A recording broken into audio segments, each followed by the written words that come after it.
En ocasiones la vida te golpea con un ladrillo en la cabeza. No pierdan la fe. Estoy convencido que lo único que me permitió seguir fue que yo amaba lo que hacía. Tienen que encontrar eso que aman. Y eso es tan valioso para su trabajo como lo es para sus aficiones. Su trabajo llenará gran parte de sus vidas y la única manera de sentirse realmente satisfecho es hacer aquello que creen que es un gran trabajo. Y la única forma de hacer un gran trabajo es amando lo que hacen. Si aún no lo han encontrado, sigan buscando. No se conformen. Recordar que moriré pronto es la herramienta más importante que he encontrado para ayudarme a decidir las grandes elecciones en mi vida.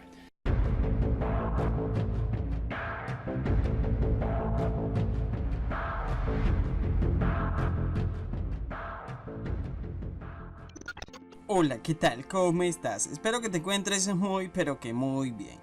Hoy no te traigo un top curiosidades ni noticias de última hora. Hoy te traigo una nueva sección que me encantaría que tanto tú como yo nos la disfrutemos y aprendamos de estos grandes creadores, de estas grandes mentes. En el primer video de esta sección te hablaré de Steve Jobs, el creador de Apple, o mejor dicho, el creador del sistema operativo de todas las computadoras que usamos hoy en día. Quizá digas, no, es que Apple no es Windows. Sí, tienes razón, pero gracias a Apple se inventó el Windows. Ahora que ya sabes algo, te recomiendo que por favor te suscribas y actives la campanita para que así el día de mañana no te pierdas un nuevo capítulo de Grandes Mentes. Una vez suscrito, comenzamos con la historia de este gran inventor. Steve Paul Jobs nació en San Francisco en el año 1955, en Palo Alto, California. Este hombre fue un informático y empresario estadounidense, padre del primer ordenador personal y fundador de Apple Computer, probablemente las empresas más innovadoras del sector. Este mago de la informática fue uno de los más influyentes de la vertiginosa escala tecnológica que aún se vive en el mundo actual, contribuyendo decisivamente en la popularización de la informática. Sus ideas visionarias en el campo de los ordenadores personales, la música digital o la telefonía móvil revolucionaron los mercados y los hábitos de millones de personas durante más de 3 décadas. Sus padres, dos estudiantes universitarios sin medios materiales para mantenerlo, entregaron al pequeño Steve en adopción al matrimonio formado por Paul y Clara Jobs. Su padre adoptivo era maquinista ferroviario y su madre ama de casa. Desde el año 1961, la familia Jobs residió en la pequeña ciudad california de Mountain View, importante centro de la industria electrónica estadounidense. No cabe duda de que el ambiente local influyó en sus futuras inclinaciones profesionales. Con apenas 12 años se unió al Hewlett Packard Spark Club, asociación juvenil en la que los ingenieros de la compañía Packard enseñaban a los niños y jóvenes las últimas creaciones en el terreno de la computación.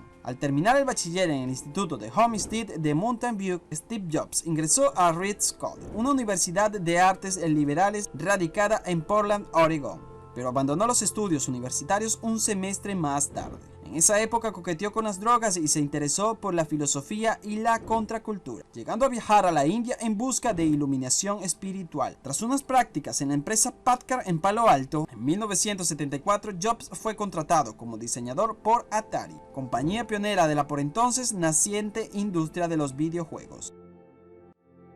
Nace Apple. En aquella misma época se unió a lo que sería su primer socio, el ingeniero Stephen Wozniak. Jobs supo apreciar de inmediato el interés comercial del proyecto de microcomputador doméstico en el que trabajaba su amigo.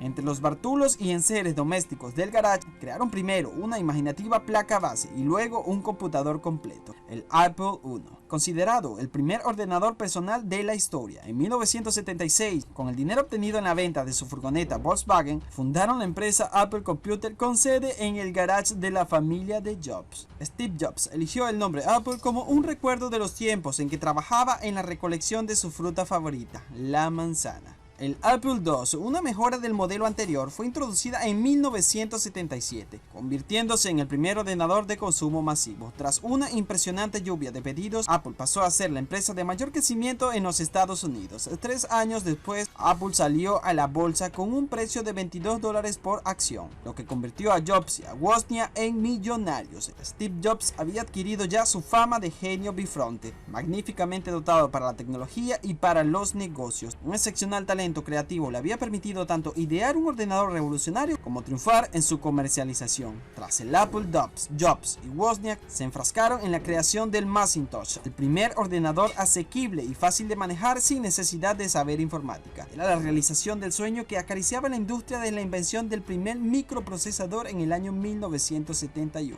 El lanzamiento de Macintosh en 1984 supuso un vuelco en la perspectiva del mercado. Su gran innovación fue interfaz gráfica de diseño exquisito y amigable que simulaba una mesa de trabajo, al que conocemos hoy como escritorio, y la introducción del ratón para ejecutar las funciones haciendo clic sobre los iconos, ventanas y menú de opciones que se abrirían en la pantalla, lo que facilitaba grandemente la interacción entre el usuario y el ordenador. Dejaba de ser necesario comprender, memorizar e introducir a través del teclado multitud de comandos esotéricos, de modo que hasta un niño podría utilizarlo. En este sentido, Jobs realizó una gran contribución a la introducción de los ordenadores personales en la enseñanza. En 1981, el más fuerte competidor de Apple, IBM, había sacado al mercado su primer ordenador personal, copiando en buena parte las especificaciones de Apple II que la propia Apple, de forma un tanto ingenua, había hecho públicas. Con el ánimo de mantener la competitividad de su empresa, Steve Jobs decidió reclutar para la dirección de Apple al entonces presidente de la conocida multinacional de refrescos Pepsi,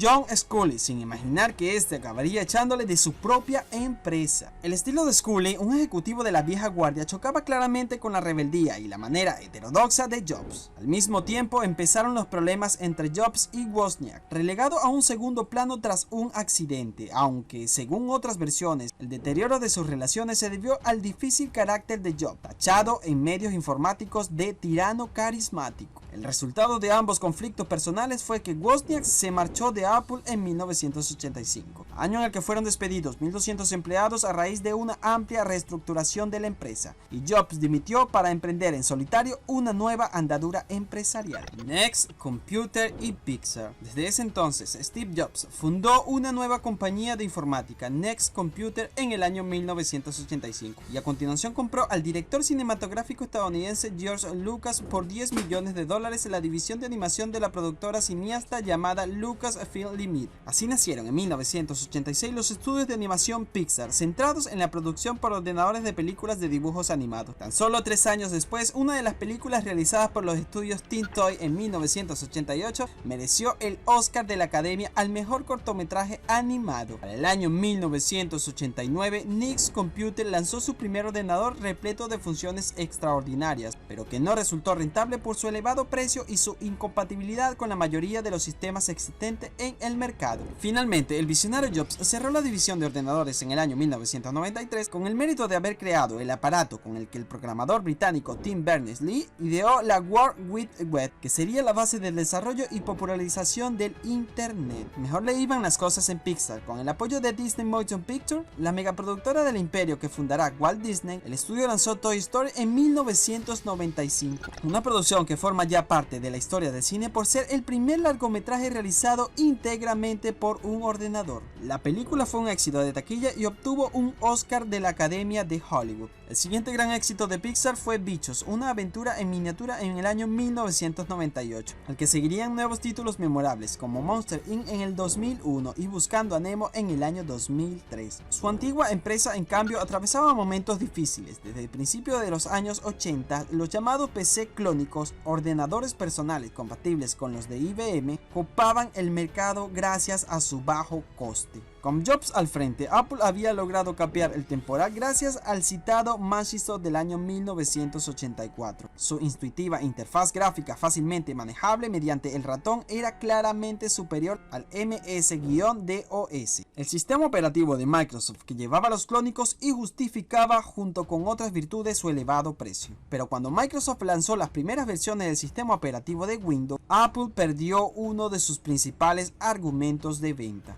Un PC clónico equipado con Windows y ratón era tan fácil de usar como el Macintosh y mucho más barato. A juicio de casi todos los expertos, Windows era un plagio de la interfaz de Macintosh. Así lo entendió Apple, que de inmediato se enzarzó en demandas y pleitos contra Microsoft de Bill Gates. La enemistad entre dos personalidades tan contrapuestas como el hipercreativo Steve Jobs y el funcional Bill Gates sería el tema de una película televisada titulada Piratas del Silicon Valley, producida en el año 1998 por la cadena TNT. Derrotada en sus pleitos contra Microsoft y sumergida en una profunda crisis, en diciembre del año 1996, Apple compró Next Computer, lo que supuso la vuelta de Steve Jobs a la empresa por él fundada con un cargo de asesor interino, por el que Jobs voluntariamente no recibía ningún salario. 9 meses después, la dimisión del presidente de Apple encumbró nuevamente a Jobs al frente de la compañía. En agosto del año 1997, un mes antes de su nombramiento como presidente provisional de Apple, Jobs anunció un acuerdo con la corporación rival llamada Microsoft, que decidió invertir $150 millones en Apple. Las dos compañías acabaron comprendiendo que se necesitaban y se complementaban, pues Microsoft era el principal fabricante de programas para Macintosh y Apple uno de los principales testigos en el juicio antimonopolio que la justicia norteamericana había incoado contra la empresa de Bill Gates. Durante esta segunda etapa en Apple, en la que se mantendría como director ejecutivo hasta el 2009, Steve Jobs continuó en su línea rompedora, impulsando productos decididamente innovadores. Visto en perspectiva, no hay duda de que acertó en sus planteamientos. Cuando Jobs asumió de nuevo su presidencia de Apple en el año 1997, la batalla parecía perdida en el año 2012. Un año después de su muerte, Apple se había convertido en la empresa más valiosa del mundo. La cotización global de sus acciones en bolsa rozaba los $600.000 millones. En 1998, justo un año después de su regreso, Steve Jobs volvió a revolucionar al mercado informático con el lanzamiento de iMac,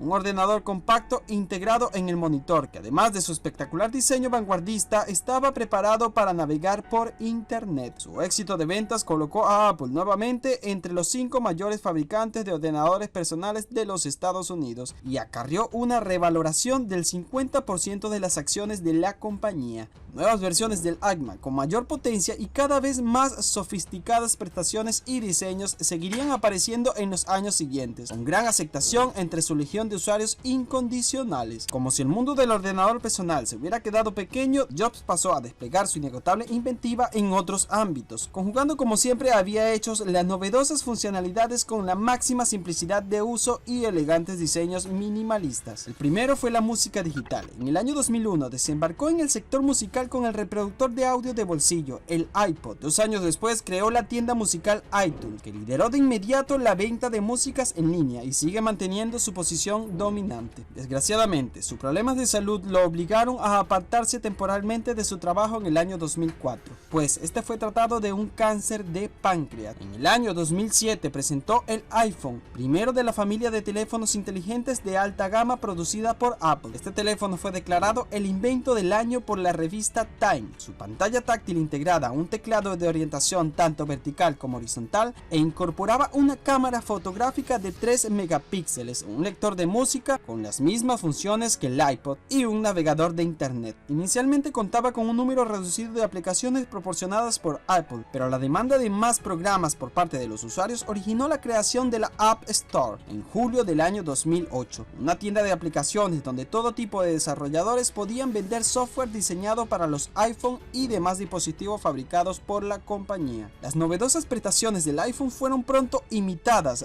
pero solo un gran gigante del sector, Google. Google presentó batalla al liderazgo de Apple lanzando ese mismo año Android, un sistema operativo para móviles. La historia se repetía. El iPhone llevaba integrado su propio sistema operativo, el iOS, y gracias al desarrollo de Android, que acabaría por imponerse casi como estándar entre los restantes fabricantes, Google logró evitar que una probable hegemonía de Apple amenazase su posición dominante en el Internet, pues era sabido que en un futuro muy próximo la mayor parte de las conexiones a Internet se efectuarían desde dispositivos móviles. En el año 2009, Steve Jobs tuvo que someterse a un trasplante de hígado. Este delegó la mayor parte de sus responsabilidades a Timothy Cook, pero ni siquiera el visible deterioro de su salud lograría reducir su entrega al trabajo y su afán innovador. Con su creatividad intacta todavía, en el año 2010 sorprendió al mundo con el iPad, un híbrido de tableta y teléfono móvil. Una ligera y delgadísima pantalla táctil de 9,7 pulgadas contenía en su parte posterior la potencia de procesamiento y todas las prestaciones de un ordenador portátil, sin necesidad de teclado ni ratón. Steve Jobs presentó la segunda versión del iPad 2 en marzo de 2011, en el que sería una de sus últimas apariciones en público. Para el 5 de octubre del año 2011, a los 56 años de edad, se dio la noticia de que nuestro gran Steve Jobs, que ocupa un lugar en este canal y en el mundo como mentes grandes, falleció en su casa de Palo Alto, en el mismo lugar donde creció de niño, víctima del avance del cáncer que le había sido detectado en el año 2003. De esta manera finalizamos con esta gran historia, uno de los íconos que revolucionó la tecnología, uno de los ídolos que hizo posible cosas impresionantes que quizás nadie se imaginaría. En su historia quedan las películas animadas, los teléfonos móviles, las computadoras, las tablets y muchas otras invenciones. ¿Y crees que este hombre fue uno de los mejores en la invención de la tecnología que usamos hoy en día? Dale like. Además, recuerda suscribirte y activar la campanita para que mañana no te pierdas una historia nueva en Mentes Grandes o Grandes Mentes. Con esto me despido. Un abrazo fuerte digital. Hasta luego.